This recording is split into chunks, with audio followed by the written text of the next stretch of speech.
Guys, good afternoon. Ayan guys ha. May gagawin tayong washing machine Daewoo 5.8 kilos. Bali ang problema nito guys, tumatagas yung tubig. So may problema yung gate valve ng drain, yung drain valve nya. So kanina guys, nilagyan ko ng tubig. Ito yung may problema dito.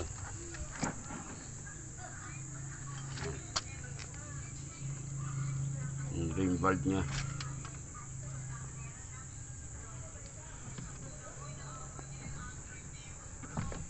Nung nilagyan ko tubig at nilalaro-laro ko guys, okay pa naman yung spray nya.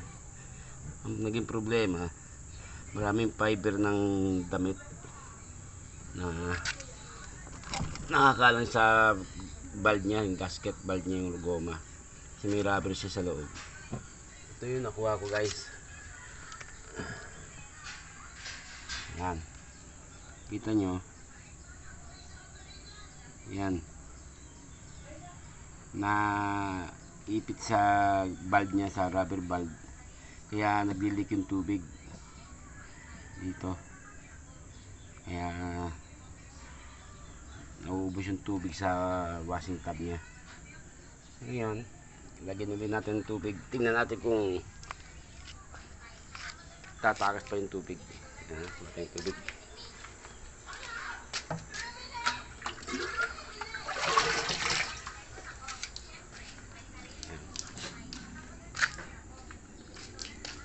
Binuksan ko na rin itong policy nya, tinanggal ko dahil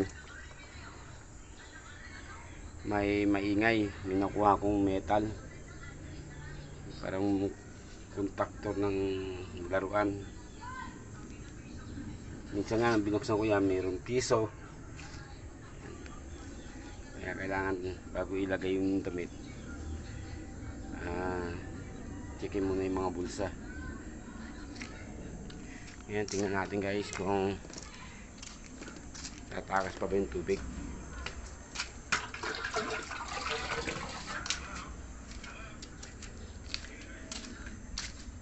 Hindi ako nililinisan to.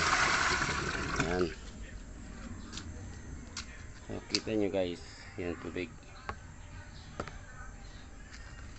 Ngayon wala na siyang takas. Tagas, wala na siyang leak.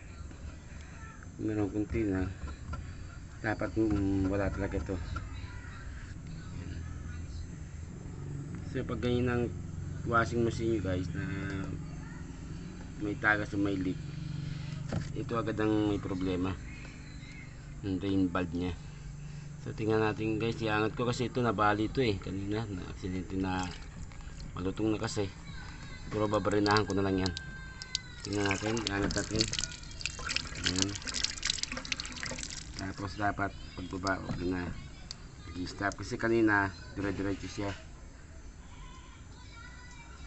pero meron pa rin kunti na lang. Ibig sabihin may dumi pa dito. Ang dami ko nakuha ng dumi guys. Ito yun,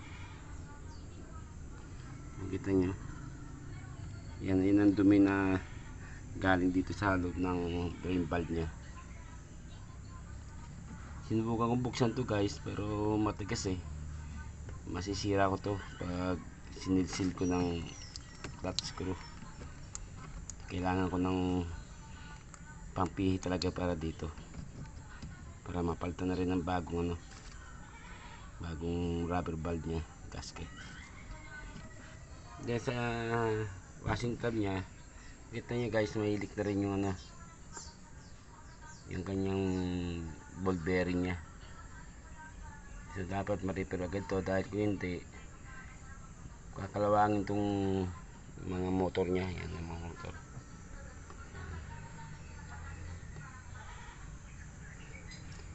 So itong washing machine na to guys, ay siguro nasa 18 years na to. So hindi pa napapalitan ng motor to. Bali ang napalitan ko lang itong fan belt nya, yung bago na yan, pero mga 4 na taon na rin yan mula nang pinalitan ko. Tapos yung ball bearing niya, ito yung ball bearing niya kasi yung iba gearbox yung setup niya. Ito sa akin ball bearing ito, iba ang pinakano niya, pero parang okay pa naman to. So ito lang ang problema, ito sealant niya. Patutuyuin ko, tapos babakpakin ko nito, tatanggalin ko, tapos lagyan ko rin ng bagong rubber sealant. Obserbahan ko na itong ball bearing niya kung talagang doon ang gagaling yung leak ng tubig sa ilalim. Dapat walang leak yan dahil magkakaroon ng grounding yan, saka masisira yung motor, kakalawangin pag naabot ng tubig.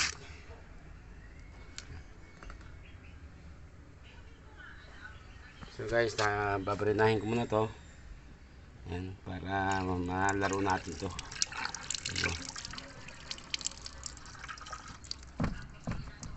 Dati hindi nagsasara yan, balde yan, dire-diretso. Ngayon gawin siya.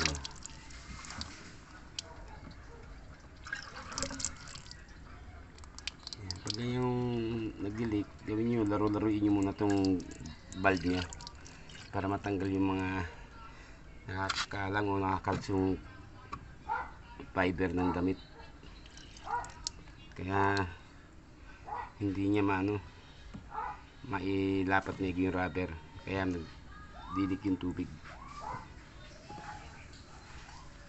Tingnan ko itong motor ko ng basa, kasi kung basa to delikado.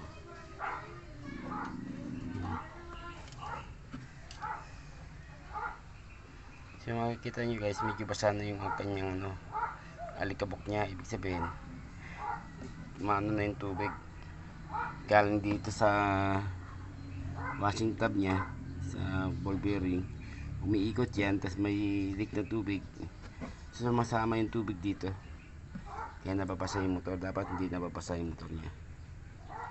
So ating lagyan muna ng sealant to, baka bukas patutuyuin muna natin. So ito mga gagawin ko ngayon, babarinahin ko na. Naputol yung pinaka stop hook nya, ito yung cable ng drain valve. Pinit mo sa ibabaw, i-drain siya, angat siya. Yan.